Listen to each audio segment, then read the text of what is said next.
예레미야 8장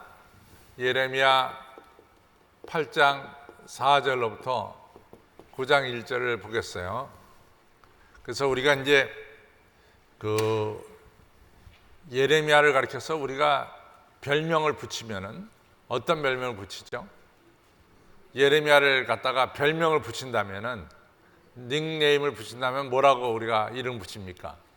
눈물의 예언자다 이거죠. 그래서 오늘 왜 예레미야가 눈물의 예언자가 됐느냐 하는 것이 오늘 우리가 읽은 이 8장 4절로부터 9장 1절에 나오는 내용을 통해서 예레미야가 이래서 눈물의 예언자가 됐구나 하는 걸 갖다가 여러분들이 오늘 이같이 발견할 수가 있습니다. 그래서 우리가 이 예레미야 하면 눈물의 예언자 예레미야 그러는데, 도대체 왜 이 눈물의 예언자라는 이름이 이 예레미야에게 붙게 됐는가, 이런 것을 우리가 알 수 있겠죠.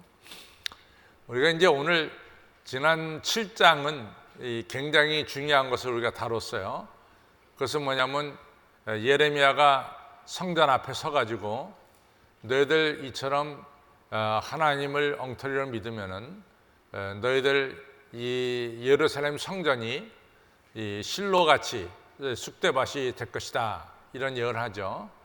거기서 우리가 지난주에 우리가 생각했던 것은 이 공의라는 게 뭔지, 우리가 공의 소위 말해서 이 저스티스 또는 뭐 히브리어로는 미스파트 하는 이 공의라는 말을 많이 하는데, 도대체 공의가 뭐냐, 공의가 뭐냐 하는 것에 대해서 지난주에 4가지로 정확하게 말하고 있어요. 그래서 이것은 너무 중요하기 때문에 여러분들이 이 공의라고 하는 것을 갖다가 꼭 머릿속에 기억하시기 바랍니다. 공의의 4가지.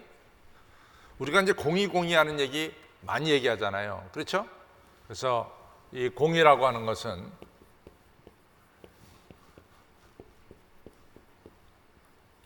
미스파트라고 그러죠. 공의의 첫 번째는, 우리가 신약에서 이것을 얘기하면 이웃을 사랑하라는 거예요. 이웃을 사랑하라. 두 번째는 너희 중에 약한 자를 압제하지 말아라.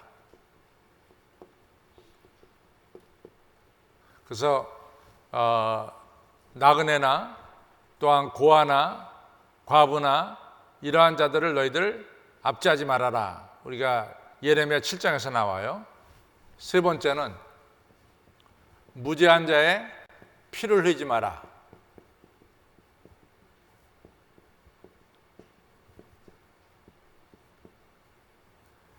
무죄한 자의 피를 흘리지 말라, 이런 얘기예요.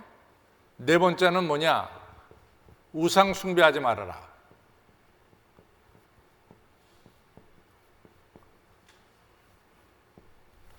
이 너무나 중요한 거기 때문에 제가 한번 여러분들에게 다시 한번 이거 언급한 거예요. 왜냐하면 우리가 성경에 뭐 미가서 6장 8절에서도 우리가 유명한 얘기 나오잖아요. 미가서 6장 8절에 미가 6장 8절에 하나님이 너희들에게 원하시는 것이 뭐냐? 너희가 공의를 행하고 또 인자를 사랑하고 그 다음에 겸손히 나와 동행하는 것이 아니냐, 이런 중요한 이야기를 미가서 6장 8절에서 했죠. 그래서 제가 미가서 6장 8절이 중요한 게 뭐냐면은 이같이 하나님께서 기뻐하신 것에 대해서 1, 2, 3가 정확하게 나오고, 또 이 지미 카터 대통령이 대통령 될 때 보통 다른 사람들은 뭐 시편 23편을 읽는다던가 이랬지만은 이분은 미가서 6장 8절을 읽었어요. 그러면서 자기가 대통령을 한동안 공의를 행하고 하나님을 변함없이, 이 인자를 사랑한다는 하나님 변함없이 사랑하고 내가 겸손히 주인과 동행하겠다, 이런 어떤 각오를 얘기했죠. 그랬더니 공의가 나와요. 도대체 공의가 뭐냐? 공의의 첫 번째는 저 따라서 이웃을 사랑하고 약한 자를 압제하지 않고 죄 없는 자를 피 흘리게 하지 않고 우상 숭배를 하지 않는다. 그렇죠? 그러면 이제 공의가 정하게 정리가 되죠. 성경에 공의 하는데 도대체 공의가 뭐냐 하는 것에 대해서 정리가 됩니다. 그래서 7장을 우리가 지난주에 했지만은 이 공의에 대해서는 한번은 여러분과 제가 머릿속에 집어넣어야 될 것 같아서 오늘 다시 한번 복습을 한 거예요.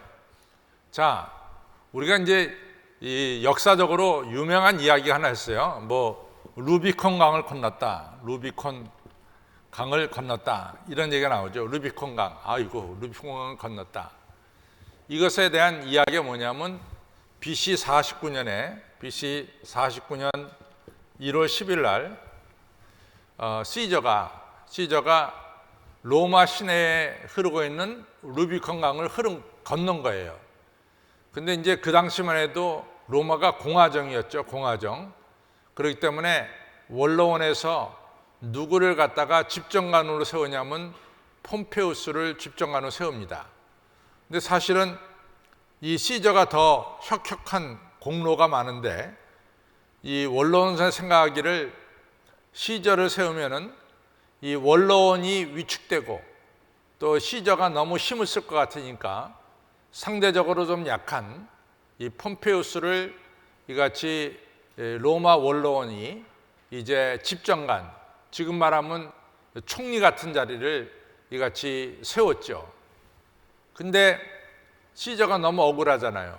근데 그때 법에는 뭐냐면 로마 장수는 절대로 군대를 끌고 루비콘 강을 건너면 안 된다. 루비콘 강을 건너면 안 된다. 절대 이거 법이에요.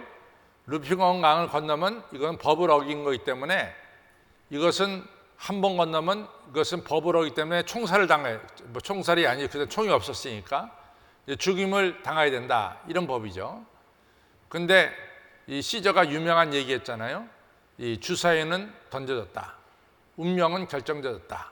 이러면서 군대를 끌고 루비콘 강을 건너서 원로원을 다 이같이 제압하고 드디어 시저가 스스로 왕이 되는 이런 역사가 일어나죠. 그렇죠? 그래서 공화정이 무너지고 시저가 왕이 되는 이런 역사가 일어납니다. 그때 루비콘 강을 건넜다는 얘기는 다시는 돌아오지 못할 강을 건넜다. 돌아오지 못할 강을 건넜다. 이런 뜻이 있죠. 그래서 시저는 이렇게 됐다가 누구한테 또 죽어요? 브루토스한테 죽죠. 그래서 넘어져 이런 얘기가 나오죠. 두 번째는 우리가 프랑스에 가면 마지노선이라고 있습니다. 마지노선. 이 마지노선이라고 하는 것은 다 아시다시피 1차 대전이 끝나고 나서 프랑스의 국방장관을 여러 차례 한 마지노 장군께서 프랑스란 나라는 항상 가장 큰 위협이 어디냐면은 독일이죠. 독일. 그래서 우리가 역사를 보면은 유럽 국가들은 독일이 통일되는 것을 절대로 원치 않았어요. 그래서 독일은 웬만하면 좀 갈라놔 가지고 힘이 없게 만들어야 된다. 이것이 이제 유럽의 생각인데 독일이 통일되자마자 전쟁을 연거푸 일으키죠. 제1차 세계대전, 제2차 세계대전 일으키죠. 전쟁 일으키자마자 뭐 제일 먼저 피해를 보는 게 뭐 폴란드, 네덜란드, 벨기에 뭐 이런 나라들은 그냥 독일의 밥이죠. 그다음에 프랑스도 독일의 밥입니다. 그래서 이제 전쟁이 1차 대전이 끝난 뒤에 프랑스 이 마지노 장군께서 독일을 막아야 된다. 그래서 그 독일과 접경하는 무려 140km에 이르는 긴 국경지대에 그 당시 돈으로 2억 달러, 그 당시의 돈으로 2조 원을 갖다가 풀어가지고 소위 마지노선을 만들었습니다. 독일을 막는 이런 이 마지노선을 만들었죠. 그래서 그 지하로 막 기차가 다니게 하고 지하로 군대가 이동할 수 있도록 또 아무리 포를 쏘도 그 벙커가 무너지지 않도록 아주 콘크리트로 그냥 단단하게 이 마지노선을 세웠죠. 근데 아시다시피 이 마지노선이 무너지면은 프랑스는 망한다. 이런 어떤 의미가 거기 들어 있어요. 근데 1939년에 독일이 전쟁을 일으킬 때 독일이 바보처럼 그 마지노선을 뚫겠어요? 거기에 통과하기 어렵다는 걸 다 아니까 벨기에하고 네덜란드를 먼저 점령하고 반대편으로 들어와 가지고 마지노선을 거치지 않고 반대편으로 들어와서 프랑스를 6주 만에, 한 달 보름 만에 이 독일이 프랑스를 완전히 점령해버리고 말았죠. 마지노선을 그냥 옆으로 돌았고 넘어가지고. 그래서 마지노선이라는 것은 최후 보루다, 최후 마지막 방어다. 이건 무너지면은 프랑스가 무너진다라고 한 얘기예요. 그래서 루비콘 강이나 마지노선은 한 번 넘어가면은 돌아올 수 없는 그런 선을 가리켜서 우리가 루비콘 강을 건넜다 또는 이 마지노선이 무너졌다 이렇게 얘기를 하죠. 마찬가지로 오늘 이스라엘이 왜 망하게 됐느냐? 왜 망하게 됐느냐? 그것은 돌아오지 못할 강을 저들이 건넜다. 다시 말해서 저들이 돌아오지 않았다 이런 얘기예요. 돌아오지 않았기 때문에 이스라엘이 주전 597년에 1차로 망하고 주전 587년에 2차로 망한 것에 대해서 오늘 이제 예레미야 8장 4절로부터 9장 1절에서 말씀하고 있죠. 그래서 우리가 한번 읽어가면서 같이 보겠습니다. 8장 4절로부터 9장 1절까지 읽겠습니다. 우리 같이 보겠습니다. 8장 4절에 너는 또 그들에게 말하기를 여호와의 말씀에 사람이 엎드러지면은 일어나야죠. 어찌 일어나지 아니하겠으며 사람이 떠나갔으면 어찌 돌아오지 아니하겠느냐. 사람이 넘어졌으면 일어나야 사는 거고 그 다음에 떠나갔으면 다시 돌아와야 되는 건데 5절 이 예루살렘 백성이 이 하나님 백성이 항상 나를 떠나 물러가면 어쩌면요. 왜 나를 떠나가느냐. 그 다음에 두 번째로 중요한 것은 5절에 그들이 거짓을 고집하고 돌아오기를 거절하도다. 안 돌아오는 거야. 루비콘 강을 건넌 거야. 안 돌아오는 거죠. 돌아오지 않는다. 그 다음에 6절에 보니까 왜 이스라엘이 망하느냐, 망한 이유를 말하는 거죠. 내가 귀를 기울여 들은 적, 여기서 하나님께서 귀를 기울여 들은 적 하는 것은 하나님께서 얼마나 이스라엘 백성들에게 관심이 많았느냐 하는 것을 갖다가 보여주는 거죠. 귀를까지 기울여서 이스라엘 백성들이 돌아오기를 기다린 거죠. 내가 귀를 기울여 들은 적 그들이 정직을 말하지 아니하고 그 악에 뉘우쳐서 나의 행한 것이 무엇인가 말하는 자가 없고, 그러니까 자기들의 잘못을 전혀 깨닫지 못하고 있다 이거죠. 나의 잘못이 무엇인고 말하는 자가 없고 회개하는 자가 없고 마치 전장터를 향해서 달리는 말같이 각각 그 길로 향하도다. 즉 멸망의 길로 끊임없이 달려가고 있다 이거죠. 돌아올 생각을 하지 않는다. 회개하고 돌아올 생각하지 않는다 이거죠. 그러니까 이제 뭐라고 표현하냐면은 7절에 공중의 학도 그 정한 시기를 알고 방구, 비둘기와 제비와 두루마기는 그 올 때를 지키거늘. 우리가 첫 새들이 정한 때가 되면 시베리아 갔다가 다시 우리나라에 오죠. 이같이 돌아오는 첫 새들이 있거늘 내 백성은 여호와의 규례를 알지 못하도다 하셨다 하라. 이 백성들은 도대체 하나님을 한번 떠나면은 회개하고 돌아올 생각을 하지 않는다 이거죠. 그래서 망한 것은 돌아오지 않기 때문에 망했다. 그래서 8절에 보면은 너희가 어찌 우리는 지혜가 있고 우리에게는 여호와의 율법이 있다 말하겠느냐. 참으로 서기관의 거짓붓이 거짓되게 하였나이다. 여기서 말하는 지혜가 있고 우리에게는 율법이 있다는 사람들은 서기관들이에요. 소위 배운 사람들입니다. 그 당시에 제사장들을 말합니다. 이런 사람들이 거짓되게 율법을 가르치고 있고 말하고 있다 이거죠. 율법 자체를 정직하게 가르치지 않고 거짓되게 가르치고 있다 이런 얘기죠. 9절 지혜롭다 하는 자들은 수욕을 받으며 경황 중에 잡히리라. 보라 그들이 나 여호와의 말을 버렸으니 그들에게 무슨 지혜가 있으랴. 소위 말해서 지혜롭다 하는 자들이 이제 수욕, 창피를 당하고 다 벌거벗긴 채로 이제 정신도 못 차린 채로 이 바벨론으로 포로로 끌려간다 이거죠. 그렇죠? 그래서 제가 말씀드리기를 이제 예레미야 52장에 보면은 1차, 2차, 3차로 예루살렘 거민들이 바벨론 포로로 끌려간 것이 나와요. 1차로 끌려간 건 주전 597년에 끌려가요. 2차로는 10년 뒤에 587 또는 586년에 끌려가요. 3차는 5년 뒤에 582년에 끌려갑니다. 그래서 성경 예레미야 52장에 자세하게 말해요. 1차, 2차, 3차로 끌려간 게. 1차로 끌려갔을 때 3023명이 끌려갔다 그랬어요. 그렇죠? 근데 3023명이 누가 끌려갑니까? 가난한 농부나 못 배운 농부가 끌려갑니까? 누가 끌려가요 이때? 첫째는 왕족이 끌려가죠. 왕족, 여호와 기누왕이 끌려가죠. 그 다음에 누가 끌려가요? 제사장 족속이 끌려가죠. 제사장 족속.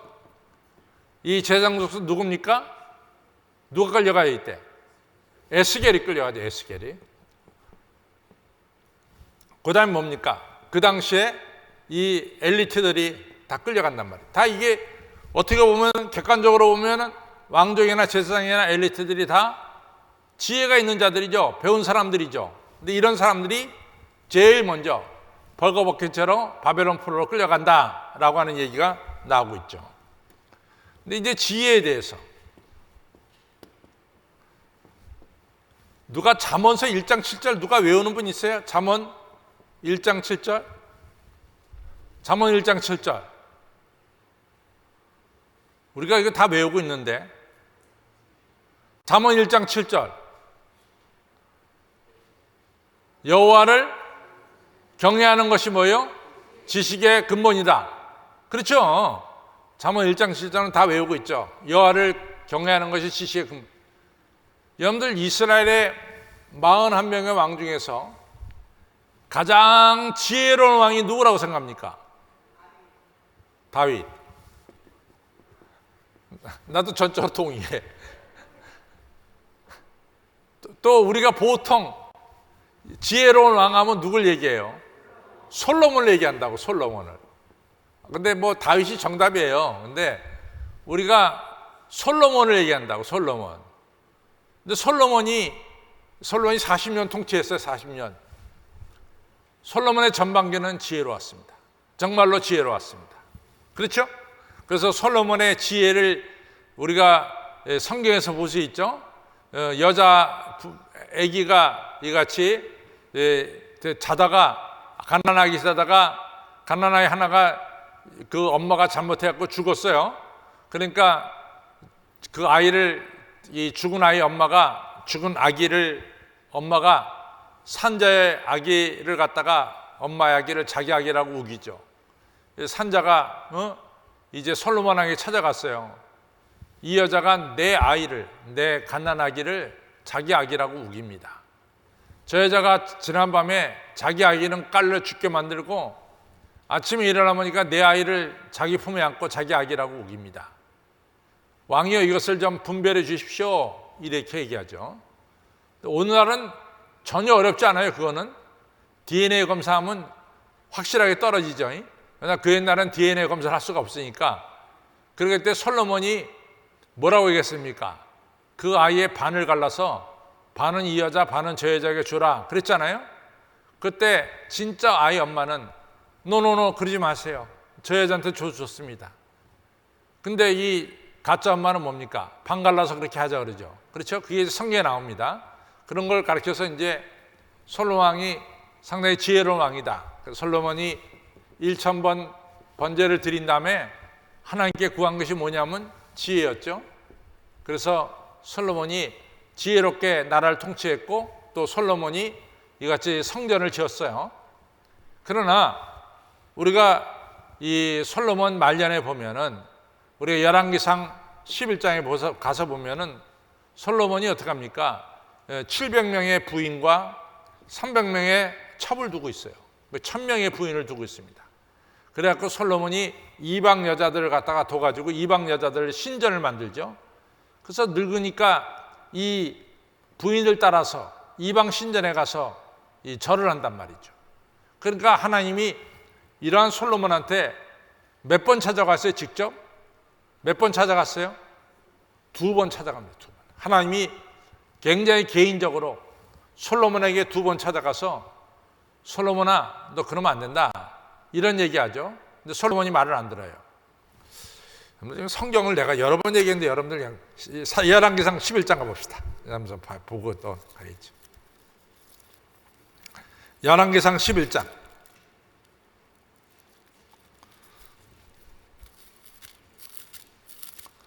11장 가겠습니다. 11장 가면은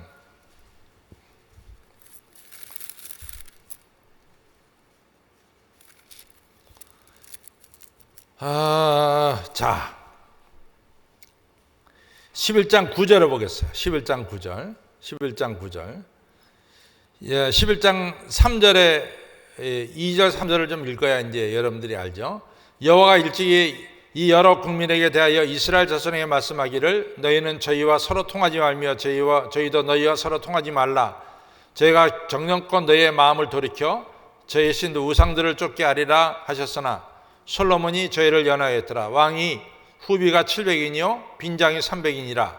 왕비들이 왕의 마음을 돌이켰더라. 4절 솔로몬이 나이 늙을 때 왕비들이 그 마음을 돌이켜 다른 신들을 쫓게 하였으므로 왕의 마음이 그 부친 다윗의 마음과 같지 아니하여 그 하나님 여호와 앞에 온전치 못하였으니 이는 시돈 사람 여신 아스타롯을 쫓고 암몬 사람의 가증한 밀곰을 쫓았더라. 6절 솔로몬이 여호와의 눈앞에 악을 행하여 그 부친 다윗이 여호와의 온전히 쫓은 것 같이 쫓지 않았다 이랬어요. 그 다음에 9절에 솔로몬이 마음을 돌이켜 이스라엘 하나님 여호와를 떠나보러 여호와께서 진노하시니라. 여호와께서 일찍이 몇 번이나 갔다 왔어요? 2번이나 저에게 나타나시고 그래서 말씀하시기를 이 일에 대하여 명하사 다른 신들을 쫓지 말라 하였으나 저가 뭐요? 여호와의 명령을 지키지 않았다는 거예요. 그렇죠?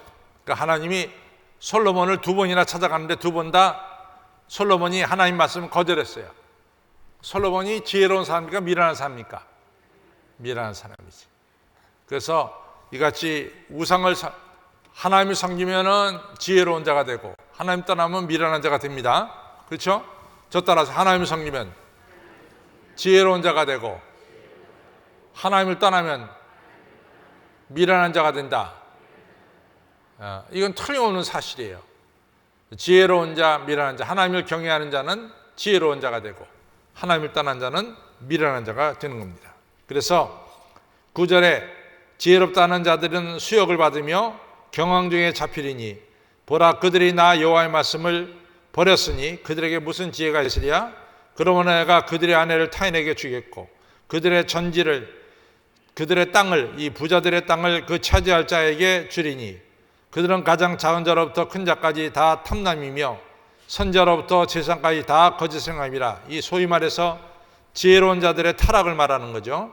11절 그들의 딸 내 백성의 상처를 심상히 그들이 딸 제사장들이 말이죠. 딸 내 백성의 상처를 심상히 고쳐주어 말하기를 내 딸이 틀림없이 병들었는데 이 병을 갖다 고쳐줄 생각은 하지 않고 괜찮아 평강하다 해서 이렇게 말한단 말이죠. 사실은 평강한 게 아닌데 거짓을 말한 거죠.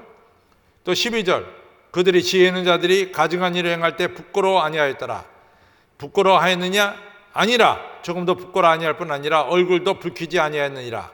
그러므로 그들이 엎드러질 자와 함께 엎드러질 것이라.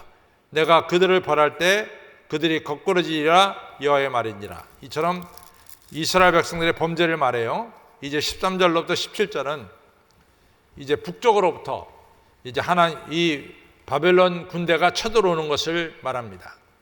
13절에 여호와께서 말씀하시되 내가 그들을 진멸하느니 포도나무에 포도가 없을 것이며 무화과나무에 무화과가 없을 것이며 그 잎사귀가 마를 것이라. 내가 그들에게 준 것이 없어지려 하였나이다. 우리가 항상 성경을 보면서 포도나무 누구를 가리킵니까? 이스라엘 백성 가리키죠. 그렇죠? 무화과나무 누구를 가리켜요? 이스라엘 백성 가리켜요. 그런데 하나님은 하나님 백성에게 열매를 거둬야 되는데 포도나무에 포도가 없어. 무화과나무에 뭐가 없어. 이미 포도나무, 무화과나무는 이제 시들고 말라지고 죽었다, 이런 얘기죠. 그래서 이스라엘 백성들의 패망을 얘기하고 있습니다. 14절, 우리가 어찌 가만히 앉아 있으랴.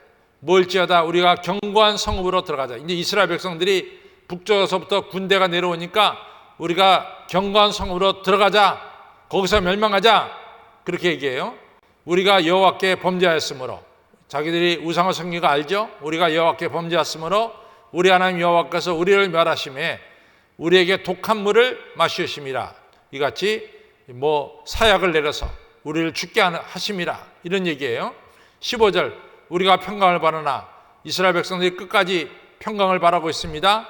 좋은 것이 없으며 고치심을 입을 때를 바라나. 아유 하나님 고쳐주십시오 라고 기다리지만 고침을 받지 못하고 이같이 심판을 받는다라는 얘기죠. 놀라운 뿐이로다. 16절, 그 말의 부르짖음, 그러니까 병거들의 부르짖음, 여기서 말이라는 건 홀스죠. 이 말의 부르짖음이 단, 이스라엘 맨 북쪽인 단에서부터 들리고 그 춘마들의 우는 소리에 온 땅이 진동하며 바벨론 군대가 이같이 병거를 몰고 이같이 예루살렘 향해서 내려오는 것을 말합니다. 온 땅이 진동하며 그들이 이르러 이 땅과 그 소유와 성읍과 그 중에 거민을 삼켰도다. 바벨론이 이스라엘을 점령하는 것을 가리킵니다. 여호와께서 말씀하시되 내가 술법으로도 제할 수 없고 제할 수 없는 뱀과 독사를 너희 중에 보내리니 그것들이 너희를 물리라 하시도다. 즉 이같이 이 바벨론을 갖다가 독사와 뱀으로 표현하죠. 누구도 제어할 수 없는 이 바벨론이 예루살렘을 점령하게 되는 것을 말하고 있습니다. 이같이 예루살렘이 점령하는 것을 보면서 예언자 예레미야는 어떤 상태에 있느냐? 예레미야 예언자가 우는 거죠. 우는 게 나옵니다. 18절로부터 말합니다. 슬프다 나의 근심이여, 어떻게 위로를 얻을 수 있을까? 나의 중심이 번뇌하도다. 이스라엘 예루살렘이 망하는 것을 보면서 슬프다 나의 근심이여, 예레미야가 슬퍼하고 있습니다. 어떻게 위로를 얻을 수 있을까? 나의 중심이 번뇌하도다. 19절, 딸 내 백성이 심히 먼 땅에서 부르짖어 이르기를, 부르짖는 소리로다. 이르기를 여호와께서 시온에 계시지 아니한가? 그 왕이 그 중에 계시지 아니한가? 그렇게 얘기해요. 이게 참 중요한 얘기예요. 전에도 제가 말씀드렸지만은 이 예루살렘 백성들이 참 우리가 항상 반면 교사라는 게 굉장히 중요한데, 반면 교사라는 게 북이스라엘 수도가 사마리아잖아요. 사마리아인데 주전 722년에 아시리아에게 망하죠. 아시리아에게. 그렇죠? 주전 722년에 북이스라엘 사마리아가 아시리아에게 망합니다. 근데 이 아시리아 군대가 북이스라엘 멸망시키고 남쪽으로 내려와요. 남쪽으로 내려오죠. 그래서 예루살렘을 갖다가 둘러쌌어요. 언제? 주전 701년에. 이때 예루살렘 남쪽 46개 성읍은 이미 아시리아에게 빼앗겼어요. 남유다가. 오직 유일한 성읍 뭐만 남았어? 예루살렘만 남았다. 근데 이 예루살렘이 주전 701년에 아시리아 군대 18만 5천 명이 예루살렘을 둘러쌌단 말이죠. 이때 왕이 누구예요? 이때 왕이 누구죠? 히스기야죠. 이때 왕이 히스기야 왕입니다. 그렇죠? 그래서 히스기야 왕이 이렇게 됐을 때 이 사네빌이라는 자가 자기 군대 장관 납사계를 시켜서 뭐라고 말합니까? 야, 세상에 그 전에 아람도 망했고, 시리아도 망했고, 그 전에 하맛도 망했고 다 망했어. 누구한테? 아시리아한테. 근데 하맛도 섬기는 신이 있고 아람 나라도 섬기는 신이 있고 사마리아도 신이 있단 말이지. 근데 그 신들이 말이야, 나한테, 이 아시리아 왕 사네립한테 이긴 적이 있냐 말이야. 다 졌단 말이야. 다 졌다. 너희 히스기야가 말하기를 너희가 믿는 야훼 하나님이 너희들을 지켜준다, 이런 얘기 하는데 믿지 말아라. 어떤 신도 나한테 이긴 게 없단 말이야. 차라리 너희들이 나한테 항복하면은 내가 너희들에게 포도원이 있는 땅으로 너희를 옮겨주겠다. 내가 떡이 많은 곳으로 너희들을 옮겨주겠다. 이렇게 회유했단 말이지. 그러니까 히스기야가 이 말을 듣고 성전에 올라서 옷을 찢고 기도하죠. 그렇죠? 그런데 하나님께서 히스기야 왕의 기도 소리를 들어주셨고 하룻밤에 18만 5천 명이 모조리 죽었어. 그리고 예루살렘이 이 아시리아 손에서 벗어났단 말이죠. 그런데 이제 계속해서 말하기를, 야, 북이스라엘 사마리아가 우상 숭배하다 망하지 않았냐? 북이스라엘 망하는 거 보면 우리가 반면교사가 돼가지고 우리가 우상 숭배를 떠나야 되지 않느냐? 당연히 우상 숭배를 떠나고 하나님을 섬겨야 되지 않느냐? 그렇지 않으면 우리가 사마리아처럼 망하는 게 아니냐? 이런 예언자의 외침이 있었다고. 근데 이스라엘 백성들은 뭐 생각했느냐? 사마리아는 하나님이 안 계셔. 그러나 예루살렘에는 하나님이 계시다 그랬어요. 하나님 계시다. 그 이유가 뭐예요? 법궤가 있단 말이에요. 법궤가 있고 성전이 있단 말이지. 그러니까 하나님 계시기 때문에 예루살렘은 망하지 않는다. 그래서 701년에 18만 5천 명이 우리 예루살렘을 치려고 들어왔지만 하나님 계시기 때문에 18만 5천 명이 무너지고 말았다. 하나님이 끝까지 이 시온은 지켜주실 것이다. 이런 생각을 가지고 있죠. 그 얘기가 바로 그대로 반영되고 있습니다. 우리 같이 읽겠습니다. 이 19절에 시작. 딸, 내 백성이 심히 먼 땅에서 부르짖는 소리로다. 이러기를 여호와께서 시온에 계시지 아니한가? 이 얘기 뭐예요? 여호와께서 예루살렘 성전에 계시지 아니한가? 그 왕이 그 중에 계시지 아니한가? 그런데 여호와께서 대답을 하세요. 그러나 시작. 여호와께서는 이러시기를 그들이 어찌하여 그 조각한 신상과 이방의 헛된 것들로 나를 경록케 하느냐. 그렇죠? 여기서 조각한 신상하면 뭘 가리킬까? 조각한 신상하면은 그냥 우상인데 조각한 신상하면은 뭐라고요? 아세라를 가르치지. 아세라 신상을 가르치지. 왜냐? 아세라는 뭐로 만들었어? 나무로. 바알은 뭐로 만들었어? 돌로. 그렇죠? 그래서 조각했다 그러면 나무로 만든 거야. 그래서 아세라 신상은 누가 성전에 갖다 놨어요? 성전에 갖다 놓은 왕이 있잖아. 아세라 신상을 누가 갖다 놨지? 41명 왕 중에서 제일 악한 왕이 누구요? 므낫세지. 므낫세가 가장 악한 왕이지. 므낫세가 바로 아세라 신상을 어디다 갖다 놨어? 예루살렘 성전에 갖다 놨죠. 그 다음에 흰농골짜기에서 우리가 지난주에 공부했던 대로 흰농골짜기에서 뭐요? 이 므낫세가 뭘 했어? 인신제사를 드렸잖아. 인신제사. 그렇죠? 그러니까 므낫세가 가장 악한 왕이죠. 그래서 하나님 말씀하시기를 그러나 여호와께서 이르시기를 그들이 어찌하여 그 조각한 아세라 신상을 이방의 헛된 것들을 예루살렘 성전에 갖다 놓고 나를 경록케 하였는고. 그렇죠? 성전에 갖다 놓고 경록했어요.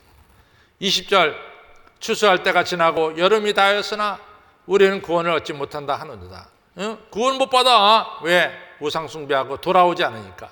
21절 딸 내 백성이 상하였으므로 나도 상하여 슬퍼하며 놀라움에 잡혔다. 여기서 바로 예레미야가 눈물의 예언자가 나오죠.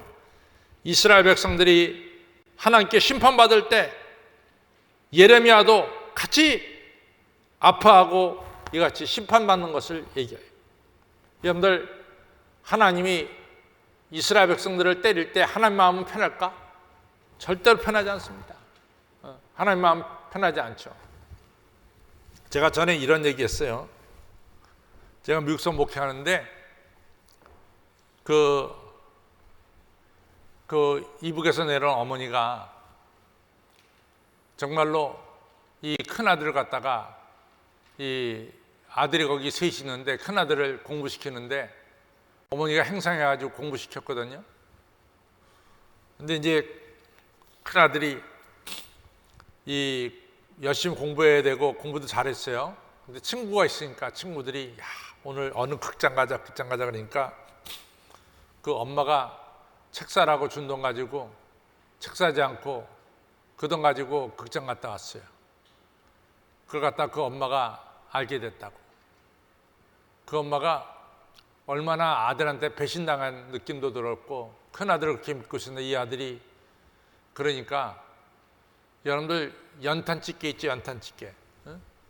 연탄집게 가지고 이 아들의 종아리를 때리는 거야. 엄마도 막 때리는 거지, 이 종아리를. 그러니까 아들도 뭐 몇 대 맞으면 좋은데 엄마가 너무 많이 때리니까 또 분노도 생기고 그랬어요. 어쨌든 간에 그날 매 맞고 이 큰아들도 자고 그러는데 억울해서 잠이 안 와. 한참 잘려다가도 잠이 안 와서 한참 밤이 지났는데 눈을 떠보니까 잠에서 눈을 떠보니까 엄마가 연고를 가지고 그 자기 큰아들 매 맞은 데 연고를 바르면서 눈물을 뚝뚝뚝뚝 흘리는 거야. 그때서 이 큰아들이 변화가 됐습니다. 엄마가 나를 미워서 때린 게 아니라 이같이 내가 너무 잘못했기 때문에 엄마가 나를 때렸다 하는 것을 깨닫게 되죠. 이제 제가 섬겼던 교회 장로님이 자기 맞았던 얘기를 하는 건데 정말로 이 이북에서 내려와서 엄마가 행상하면서 교육을 시켰는데 이 못난 놈이 그 엄마가 책 사라고 돈 준 돈 뭐 책 필요하다니까 엄마한테 얘기했겠죠. 그거 가지고 자기가 놀러 가가지고 엄마한테 매 맞았던 얘기를 하는 것을 하면서 울더라고요. 그렇습니다. 하나님도 열왕과 저를 치면서 고소하기가 생각할까요? 울까요? 하나님도 울어요. 그래서 바로 그 얘기를 하는 겁니다. 자,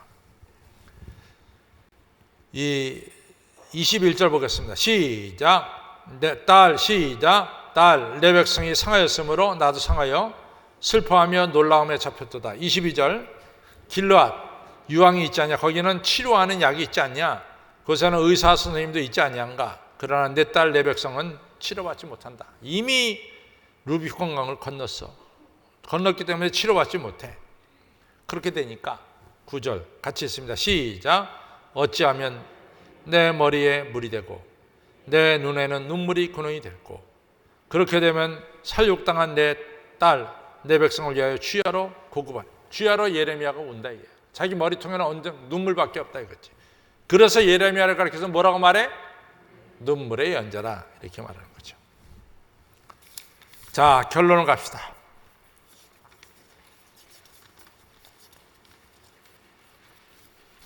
결론 같이 읽죠. 시작. 누가복음 15장에 나오는 탕자가 아버지를 떠나 타지에 살다가 어려움이 닥칠 때 뉘우치고 아버지께로 돌아왔습니다.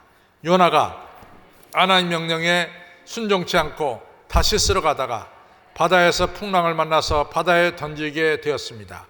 그리고 큰 고기 뱃속에 들어가게 되었습니다. 요나는 거기서 회개하고 하나님께로 돌아왔습니다.